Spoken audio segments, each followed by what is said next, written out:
Buenas tardes, Carlos. Buenas tardes, Francisco. Buenas Esperemos, tardes a todos. buenas tardes, María Belén. Esperemos unos minutitos que se conecten el resto de compañeros.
Hoy sí se han conectado tarde los compañeros. Démosles unos minutitos más y en 3 minutos más empezamos, por favor.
Bien, en honor a los puntuales, empecemos.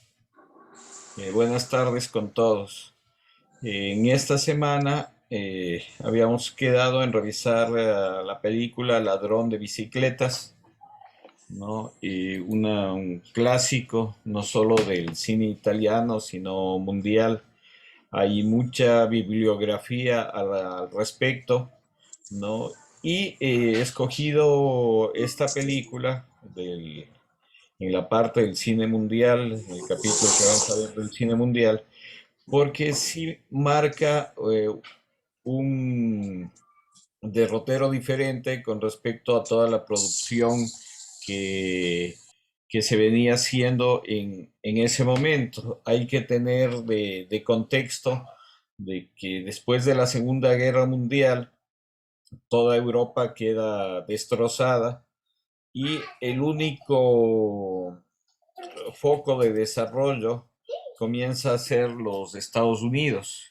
Y de hecho su cine, una de las industrias más grandes y poderosas de Estados Unidos fue su cine. Entonces, esto es lo que hace que ciertas cinematografías, como en este caso la italiana, que ah, pasaron primero en la Segunda Guerra Mundial todo un periodo de opresión, a pesar de que en su territorio, al ser aliado Mussolini de Hitler, no había muchos combates ahí, pero después ya cuando viene el proceso de liberación sí se comienzan a producir varios combates en su territorio que queda destrozado, ¿no? Y es un pueblo que tiene que reconstruirse de los desastres de la guerra. Este es un poco el contexto en que nace este movimiento. Si bien se había creado el, eh, el famoso instituto, no es un instituto, sino se creó como una ciudadela del cine para justamente apoyar las producciones, el famoso Cinecittà, ¿no? Muchos realizadores prefirieron eso, salir a la calle, hacer las filmaciones en la calle, coger historias más reales, y este es un poco el contexto en donde surge Ladrón de Bicicletas. Bien, igual como siempre, bueno, y, eh, empecemos con sus apreciaciones y hoy he preparado 3 videos cortos acerca del neorrealismo italiano para poder conversar. Entonces, igual empecemos como siempre sus apreciaciones, no tanto técnicas, sino más bien sensoriales de esta película, ¿no? De pronto algunas personas ya lo hayan visto, pero el verle nuevamente ver qué sensaciones les ha producido. Vamos con Mario, por favor. Buenas tardes, Carlos. Buenas tardes, compañeros.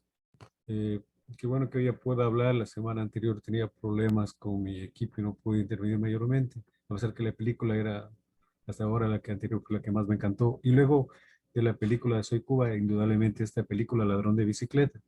Me ha fascinado porque efectivamente relata una etapa que uno a veces no la puede ubicar en el sentido de que no se ubica la realidad posguerra. Siempre estamos acostumbrados a ver en las películas o en los documentales lo que pasó en la guerra, no, pero no lo que pasó después de la guerra. Y vemos como siempre que es el pueblo el que sale golpeado, sea que haya cualquier tipo de guerra, sea que haya victoria o haya derrota, es el pueblo el que sufre, la clase obrera, la clase trabajadora. Entonces vemos ahí pues los sufrimientos de un sector social empobrecido que tiene que empeñar todo. Y yo diría que a mí lo que más me impresionó realmente, lo que más me impactó fue la presencia de la bicicleta, la importancia de la bicicleta. De alguna manera uno hace una relación en dos sentidos, ¿no? La una como algo que para nosotros es tan, no sé si banal o no le damos tanta importancia, en una época concreta de eso depende tu vida, tu supervivencia. Y haces tanto por conseguir una bicicleta. Y por otro lado también de alguna manera una relación, una remembranza con lo que pasó en todo el mundo por esto de la pandemia. Creo que el uso de la bicicleta nuevamente volvió a ponerse de moda en esta pandemia. Por lo menos en mi caso personal, yo tenía una bicicleta mía y la de mi hijo dañadas. Y fue precisamente en la bicicleta, en esta pandemia, que me di cuenta de la importancia de arreglarlas, de usarlas, de no tenerlas ahí botadas como a veces las tenemos porque hay vehículos o hay carro. Entonces, redescubrir la bicicleta, redescubrir lo que es ver el mundo a través de bicicleta, se une con esta película tan importante en donde la bicicleta no es un elemento de diversión, sino es un medio de transporte y de vida. Yo creo que eso fue lo más importante, estas dos ideas, ¿no? Como siempre, los sectores sociales más pobres son los que sufren por las malas decisiones de los gobiernos y la importancia de la bicicleta no solo como medio de transporte, de recreación, sino como medio de producción, como un medio de vida. Y yo diría que además de eso, la escena que, o lo que más me impactó a mí de todo el recorrido del robo, de la supervivencia, de la corrupción, de la inoperancia de la policía, yo diría que es la escena final donde, producto de la desesperación, me parece que Antonio, así me parece que se llamaba, según lo recuerdo, es el que ya sin saber qué hacer, viendo tantas bicicletas ahí botadas, pues están viendo el partido de fútbol, se deja llevar por la tentación, por la, yo diría, la desesperación, la impotencia, la rabia inclusive, y roba una bicicleta. Y obviamente es detenido, pero más allá de este intento de robo, lo que me impresionó fue la parte final donde es salvado por su hijo y donde camina como un derrotado, camina con una sensación de derrota, de vergüenza, de humillación. Eso me parece que fue lo que más me impactó, pero también lo que más de alguna manera me enterneció es el afecto del hijo, ¿no? Que no se fue como él le mandó que se vaya en el tranvía porque no alcanzó, y como gracias a él le liberan porque llora, porque se abraza al papá, y como a pesar de las limitaciones, de los errores, de la derrota, de la humillación, inclusive de la intento de convertirse en delincuente, para el hijo el papá es papá y le da la mano y y es como que eso le da fuerza para seguir avanzando. Yo diría que eso es a mí lo que más me impactó y las escenas más importantes, Carlos y compañeros. Bien. Muchas gracias, Mario, por tu apreciación. Vamos, por favor, con María Belén. Buenas tardes a todos. Sí, a mí esta película me pareció muy emotiva, muy conmovedora. Yo pienso que aquí justamente cumple su cometido el neorrealismo, porque de esta forma, bueno, al mostrar la realidad en ese entonces, por lo menos tal y como es, causa esta empatía en el espectador y bueno, trascendió en su momento y aún así ahora ha pasado tanto tiempo y sigue causando lo mismo, o sea, es bastante conmovedor, igual se ve la evolución del personaje. Yo había leído hace algún tiempo algún texto que hablaba sobre los conflictos del héroe, que era contra la naturaleza o Dios, contra los demás y contra sí mismo, y creo que aquí se puede ver reflejado todo porque inicialmente, o sea, toda esta situación es fruto de una guerra y bueno, es una situación que los seres humanos, digamos, en sí no pueden controlar, ¿no? Las consecuencias, ¿ya? Y eso sería el conflicto contra la naturaleza o contra Dios. Posteriormente también esto del conflicto contra los demás, cuando, bueno, gracias a varios grupos de personas, el primero no puede cuando va al hospicio, se le escapa el señor, el anciano, que era quien le iba a decir dónde estaba el ladrón. Posteriormente encuentra al ladrón y gracias a la muchedumbre tampoco puede solucionar la situación, ¿no? E incluso ahí se ve que hay esta delincuencia y que, digamos, es aprobada socialmente debido a la situación en la que se encuentran, porque, digamos, entre ellos se tapan estas cosas y tratan de que, digamos, las personas no paguen la culpa por lo que robaron. Y bueno, todo esto es fruto de la situación en la que viven. Y finalmente, el conflicto contra sí mismo, en cuanto a que él estaba debatiéndose, ¿no? Si robar la bicicleta o no. Entonces, finalmente se decide y bueno, logra resolver este conflicto para mal, digamos, en este caso. Entonces, se ve la evolución de él, asimismo del hijo. Creo que poco a poco se va viendo cómo digamos, le tenían este concepto de héroe, pero poco a poco cambian los papeles. Incluso en el final, casi al final de la película, ya se puede ver que el niño más bien le seguía al padre, ya no le llevaba de la mano como inicialmente lo hacía. Entonces, posteriormente, al final el niño es el que le da la mano. Yo había leído al respecto que esta película fue censurada, sobre todo en España había visto que le habían puesto al final una voz en off, tratando de dar un mensaje, digamos, esperanzador, porque el final es demasiado, digamos, desolador, no tiene un mensaje de esperanza, entonces lo que habían hecho es ponerle subtítulos como para poder pasarla y que no sea tan cruda, digamos. Esa es mi apreciación. Bien, María Belén, muchas gracias. Vamos con Francisco, por favor. Bueno, buenas tardes, Carlos. Buenas tardes, compañeros. La verdad es que siempre es muy bueno escucharlos, sobre todo con sus opiniones personales. Concuerdo con que la película transmite pues, una cantidad de mensajes, pero todas dentro del ámbito de este movimiento cinematográfico, ¿no? Del neorrealismo, en donde, digamos, se busca retratar una realidad que realmente para una nación devastada había cambiado, o sea, ya no era la misma realidad de antes de la guerra. Creo que, no sé el origen del término, pero por ahí me explico, digamos, el término, ¿no? Que esta es una nueva realidad, no es la que tenemos en la cabeza de lo que hemos vivido antes. Busquemos la verdadera, la actual, la que en este momento existe. Y esa era, en realidad, una época de crisis. Las personas no tenían ni para comer, o sea, o luchaban demasiado para poder subsistir, ¿no? No se ve una situación digamos, una población famélica. Creo que de alguna manera se defendían, pero era desesperante, ¿no? Todos queriendo trabajar y sin conseguir trabajo. O sea, retratar eso me parece a mí de un elevado mérito, dadas las condiciones. Me refiero porque no sé, podríamos decir, lo que más se acostumbra a hacer en estos casos es tratar de mandar un mensaje que levante la moral, el ánimo, poniéndole un futuro optimista, un vamos para acá, ahora estamos mal, pero el futuro es brillante, ¿no? Aquí no hay nada de eso. Aquí hay, oye, estamos así, no sé qué va a pasar, todo es una incertidumbre. El futuro, bueno, vamos a ver, ¿no? Ojalá que salgamos. O sea, no busca imbuirse de esperanza, de ilusión, simplemente reflejar lo que para ojos de director existe, ¿no? Tengo entendido que esta película, bueno, como siempre ocurre, pues fue criticada también negativamente por el autor de la obra, ¿no? Tengo por ahí revisé algo. El autor del libro, él dijo que él lo que buscaba era otra cosa, pero bueno, aquí la libertad creativa, digamos así, de Vittorio De Sica, le dio lugar para que refleje más bien algo que estaba pasando en la gran mayoría de los italianos de esa época, ¿no? Desde luego, como muy bien dijo Mario, pues eso revela también una serie de dimensiones en cuanto a los valores.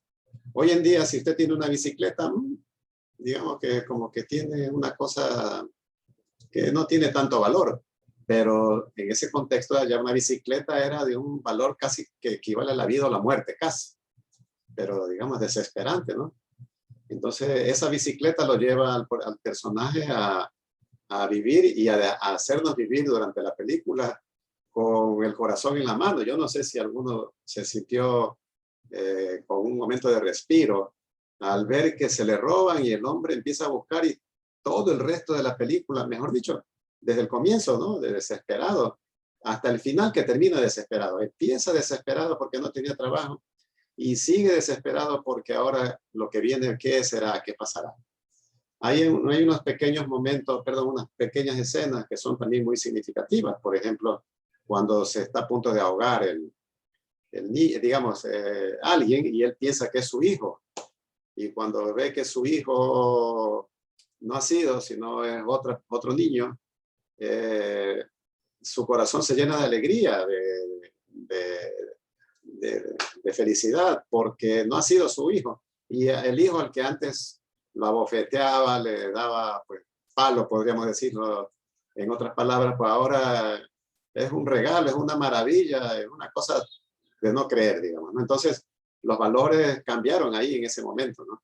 Y como bien acotó María Belén, para el niño también, y eso me imagino que se replicará en el resto de las personas, que cómo va viendo a su padre que desesperado roba y comete ese error, y él que era su ídolo, su referente, que aunque le daba palo de todas maneras era su papá, ahora lo ve en otro plano, ya diferente, no tanto como para menospreciar, pero sino menos divinizado, y bueno, ya termina con ese símbolo al final, ¿no? Creo que todo esto realmente hizo, mejor dicho, que en su momento tuviera mucho éxito la película. Y aquí, para cerrar, quisiera mencionar una anécdota que me parece bien interesante. Y es que el protagonista, el personaje perdón, el actor que hace del personaje principal, él no era un actor profesional. Él era un actor no profesional, digamos. No quiero usar la palabra aficionado, porque yo lo vi que era un buen actor. Me parecía que hacía bien, la angustia la transmitía el hombre, ¿no? Pero él era trabajador, era un tornero en una fábrica, y parcialmente el tiempo se dedicaba a la actuación. Lo contratan, tiene éxito, le pagan, no le pagan gran cosa, pero algo más de lo que hubiera ganado en la fábrica, y quiere regresar a su trabajo, el actor. Y no pudo regresar a su trabajo porque le dijeron que la situación no era buena y que había que disminuir personal, y se quedó sin trabajo. Y la ganancia que él tenía no había sido tanta. Sí ganó, pero digamos no para que se quede sin trabajo. Él quería volver a trabajar. Y pudo volver a actuar muy esporádicamente. Inclusive el mismo director de Sica no lo quiso volver a contratar nunca más, imagínense. Y los demás directores por ahí le dieron un chance en algún papelito, sobre todo porque él se convirtió en un ícono del cine italiano, ¿no? Es una figura relevante. Y le dieron papeles, pero no tuvo, mire, ¿quién creyera, no? Que el neorrealismo y la angustia y todo eso se le tradujo a un hecho real a este pobre hombre. Bueno, digo pobre porque me da pena de que no haya podido tener más éxito, ¿no? Esa era mi contribución el día de hoy. Gracias por escuchar. Gracias, Francisco. Sí, efectivamente, voy a empezar con esto último. Vittorio De Sica lo escoge a este personaje, porque no era actor, porque le acompañó a su hijo a hacer el casting. Y el director le ve en la fila del casting que está con el niño. Y ahí es que le ve el rostro, ¿no? Ese rostro angustiado que le impactó mucho, y ahí es que le propone que trabaje en la película, que sea el protagónico. Sí, y efectivamente, a pesar de ser un ícono, porque la película ganó alrededor de 9 premios internacionales, en esa época no se daba el Oscar, pero tuvo una mención honorífica en los premios Oscar, ¿no? Fue muy famoso, pero así es, o sea, la fama no lleva a ninguna parte, ¿no? Andy Warhol decía los 15 minutos de fama, y efectivamente uno muchas veces el momento en que está arriba es que tiene amigos, conocidos, pero cuando ya ha pasado ese momento de fama nadie se acuerda ni le dan una mano, ¿no? Efectivamente pasa eso. Volviendo a la película. Efectivamente es basado en un libro, que el título del libro es Ladrones de Bicicleta, ¿no? En las traducciones al inglés sí se mantiene el título ese, que también es el de la película, Ladrones de Bicicletas, ¿no? Y el autor del libro, él se refleja en primera persona. El escritor se refleja en primera persona que a él le habían robado la bicicleta, y él lo que quería demostrar es la inoperancia, un poco todo el servicio burocrático, de cuando se le pierde una bicicleta no responden las autoridades, que hay mafias de robo, un poco lo que es nuestra realidad hasta ahora, ¿no? Quiso reflejar el escritor. pero el realizador Victorio De Sica lo que escoge es solo el hecho de que le roban la bicicleta.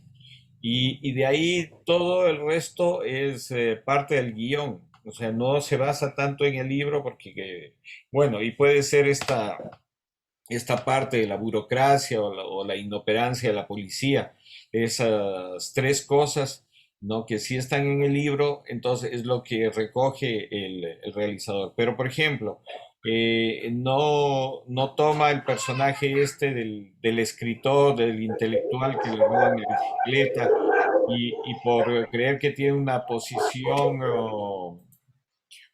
posición como intelectual merece que le presten más atención. O sea, el realizador quiso enfrentar esta realidad con eso, con un desempleado que tiene la oportunidad de trabajar y todas las peripecias que le pasan al robarle su instrumento de trabajo, ¿no?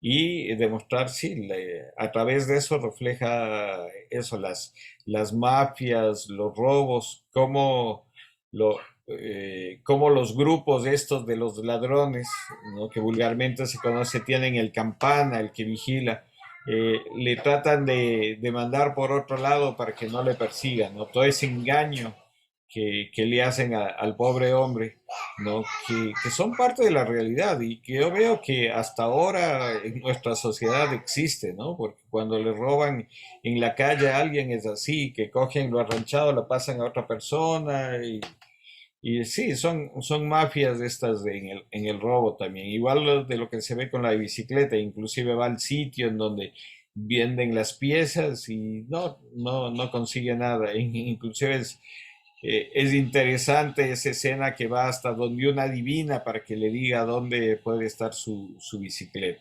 Entonces, todos estos elementos son parte de esta corriente que no empieza con esta película, el neorrealismo italiano, empieza mucho más antes, ¿no? Con Roma, Ciudad Abierta, eh, y otras producciones, Arroz Amargo también hay otra producción que lo que hacen es ellos es eso, sacar las cámaras a la calle. O sea, en Estados Unidos, acuérdense ustedes que venimos viendo esa trayectoria, en Estados Unidos se comienza a hacer más producciones en estudio, ¿no? ¿Por qué? Porque las grandes productoras comienzan a tener controlado todo, quieren ellos controlar todo el sistema de producción, por eso crearon estos grandes estudios y todas las filmaciones se hacen en estudio.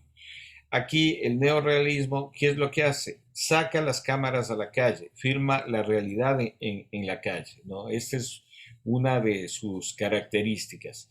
Les quiero presentar, les había hecho unos videos sobre el neorealismo que quiero enseñarles y después seguimos conversando.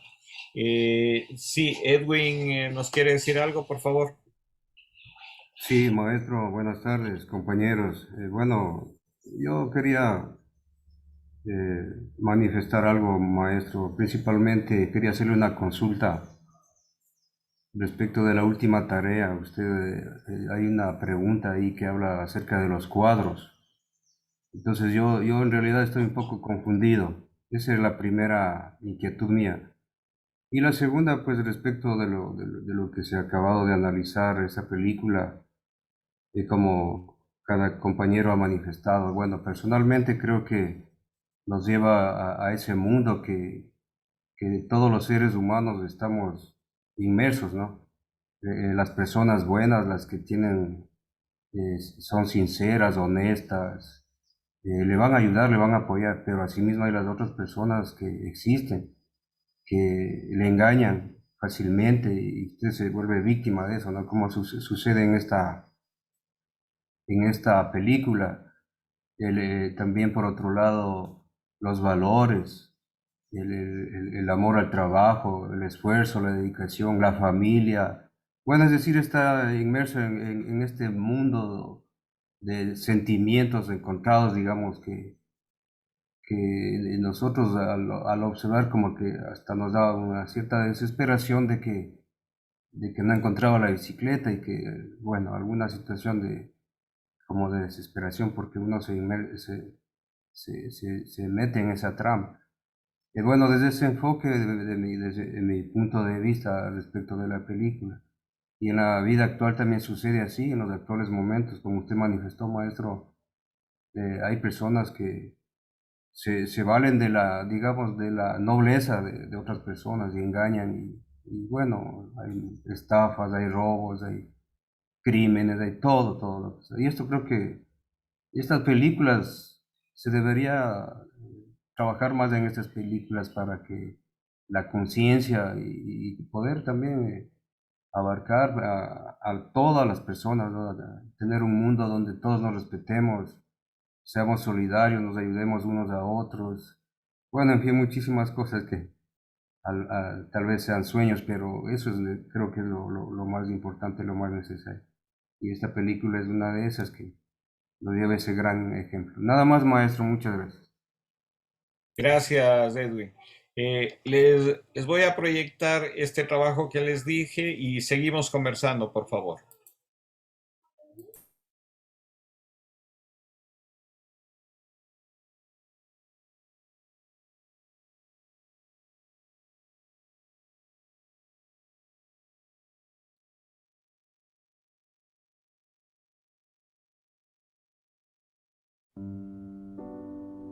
Bienvenidos a Zoom F7. En esta ocasión analizaremos un movimiento cinematográfico cuya estética emergió de la destrucción. El fin de la Segunda Guerra Mundial supuso para toda Europa un futuro desolador. Las ruinas provocadas por el conflicto bélico afectaron principalmente los territorios de Francia, Alemania e Italia, este último con mayor daño, después de vivir la invasión nazi y el régimen totalitario de Benito Mussolini. De ese panorama de la posguerra nace el neorrealismo italiano.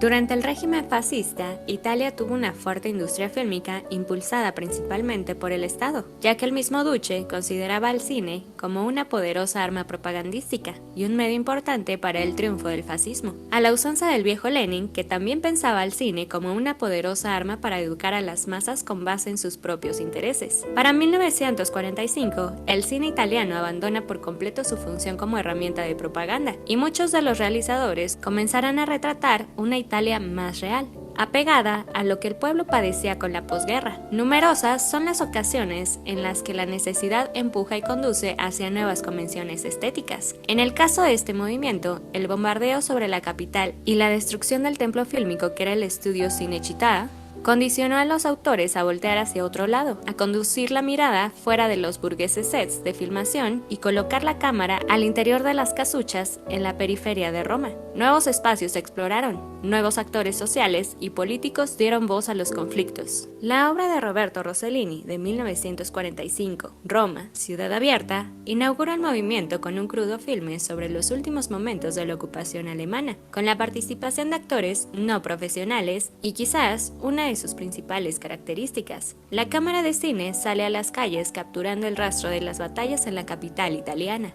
De la obra se desprende otra característica. Se abandonaron las grandes gestas heroicas a cambio de dilemas simples, pero no por ello menos importantes. Se le dio voz a otro tipo de héroe, el hombre común. Un sacerdote, un pescador, un anciano, un padre que roba bicicletas sumido en la desesperación de no poder cuidar a su hijo. El neorrealismo nos enseñó que las grandes epopeyas podían quedar a un lado para dar paso a otro tipo de problemáticas, cotidianas y terribles. Se recuperó la esencia del cine silente, que sacrificaba el diálogo por el dramatismo de los actores. En palabras de Rossellini, se tenía que entender la improvisación como manera de entender la realidad. El recurrir a estos actores sin tablas es a la fecha una de sus principales influencias. Se trataba de traer esas historias que permanecían fuera de los estudios, de la viva voz de las personas que vivían esos conflictos íntimos. El movimiento comenzó a generar todo tipo de historias que seguían mostrando lo difícil que era para el pueblo sobrevivir tras las ruinas. Historias como El ladrón de bicicletas de 1948 de Vittorio De Sica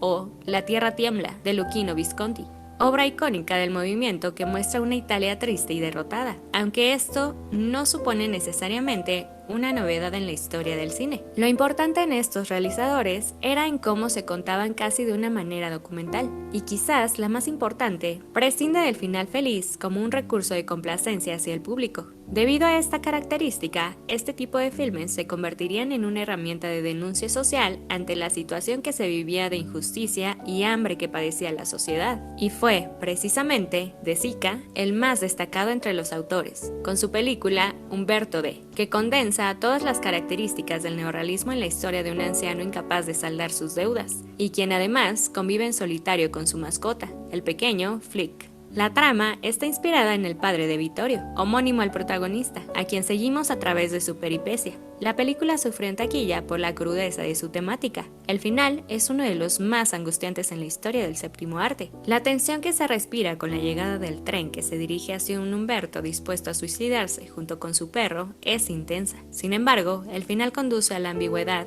y a uno de los clímax más memorables de la cinematografía mundial.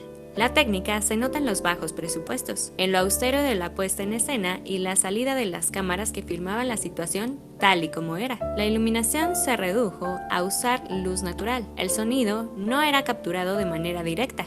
Se daba énfasis al doblaje y para un retrato más fiel de su realidad preferían tomas de mayor duración. Muchos de los realizadores eran militantes o estaban muy cerca del Partido Comunista Italiano, por lo que dentro de sus principios morales destaca la importancia del hombre sobre cualquier pensamiento de origen teológico.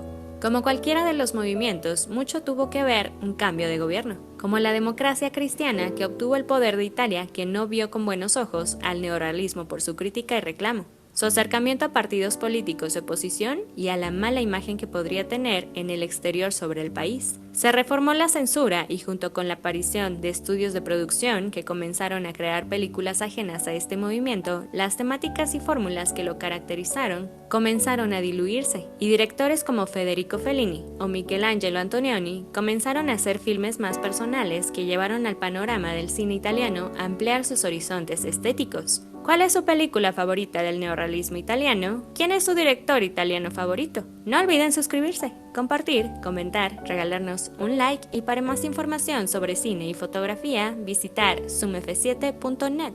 Hasta la próxima.